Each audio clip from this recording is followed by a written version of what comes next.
Yaaddoon qabu isa nageeggeessa akka joobiraatti humna koo areessa faana koo gararraa tatan garfachiisa maqaasaa kan faarsu wala jaallachiisa. Yaaddoon qabu isa nageeggeessa akka joobiraatti humna koo areessa faana koo gararraa tatan garfachiisa maqaasaa kan faarsu wala jaallachiisa.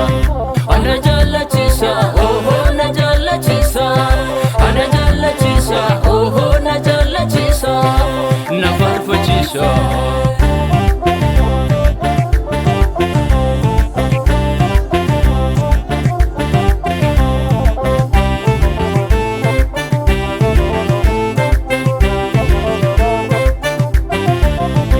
Na faarfachiisa anaan gaarummaasa na faarfachiisa qulqulluu maqaasa na faarfachiisa kanaan sonnumu na faarfachiisa waraana jajamu na faarfachiisa anaan gaarummaasa na faarfachiisa qulqulluu maqaasa na faarfachiisa kanaan sonnumu na faarfachiisa waraana jajamu.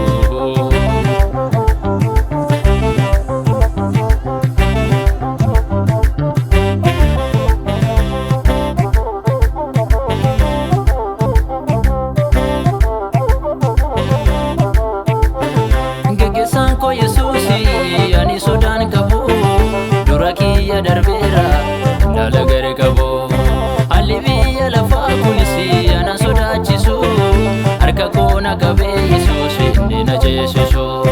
Haalli biyya lafaa kunis ana sodaachisu harka koo na qabee Yesuus inni na ceesisu. Harka koo na qabee Yesuus inni na ceesisu. Harka koo na qabee Yesuus inni na ceesisu. Harka koo na qabee Yesuus inni na ceesisu. Harka koo na qabee Yesuus inni na ceesisu.